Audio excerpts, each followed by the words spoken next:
Kia ora koutou katoa. Can I start by first asking if we can turn our attention to the waharoa. The waharoa is the creative and carved wooden piece that is here.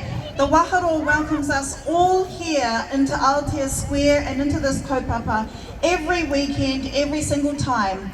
And its brilliant artist, Selwyn Muru of Ngāti Kuri and Te Aupori Iwi in the far, far north, passed away just this Wednesday gone, just this week gone. And I feel that it's right, because Selwyn is one of our most renowned Māori broadcasters, Māori creators, producer, actor, sculptor, artist, who was always on the side of mana motuhake and tino rangatiratanga for Te Ao Māori, and that is what binds us to our support for Gaza as tangata whenua. So can I all just ask us to send our claps to Selwyn and his iwi. Kia ora. Thank you.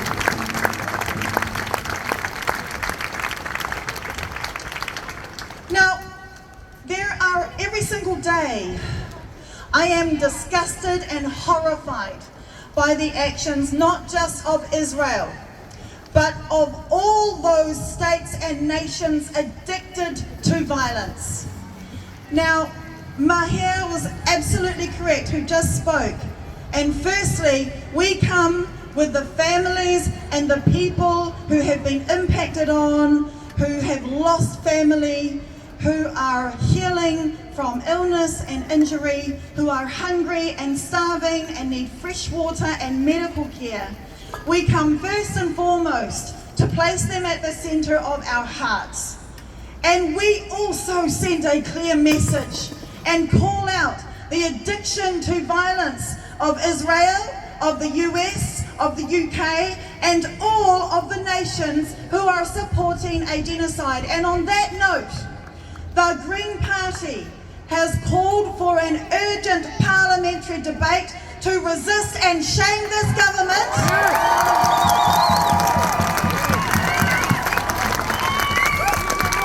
To resist and shame this government and call out their horrific support for sending New Zealand Defence Force personnel into deployment with the US in the Red Sea. Shame! Shame on them. I am horrified, because our troops and our role in the conflict needs to first and foremost be focused on peace building through justice. And this decision takes us the furthest away from that key value that this country should stand proudly on. Shame on them! Secondly, there couldn't be a more dangerous move for all of you and all of the people of Aotearoa, for our country, to hook our trailer to the violent wagon of the US. Shame on them! Thirdly, we have long been proud in this country of remaining independent and being able to assess and analyse the motives behind any violence, behind any action that we might think we need to involve ourselves in around the world. This is a clear move away from our political dependence and our ability to hold massive powers to account. Shame on them! South Africa!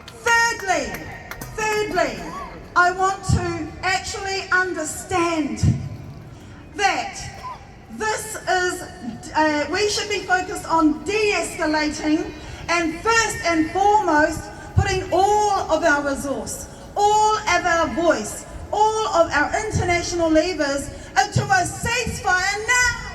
Ceasefire now! Shame on them! Shame! There was no consultation, no debate, no scrutiny into such a massive position of hooking the New Zealand Defence Force and our whole country onto the violence addiction of the US and the UK, and that makes us incredibly unsafe. Shame on them! Shame!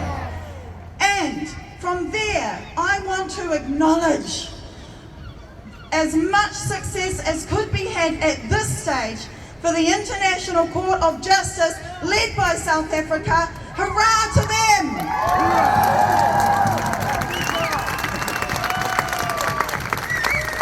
We have to understand what a pinnacle moment of opportunity is, that one of the very places in the world who understand firsthand about apartheid and genocide has put their head above and shown the world the leadership that the world needs, and have pushed such an incredible narrative and dialogue to make it quite clear what we all have known, which is this is. Now, they may not have said the words yet, but we need to understand that this is the strongest position for the ongoing case towards and calling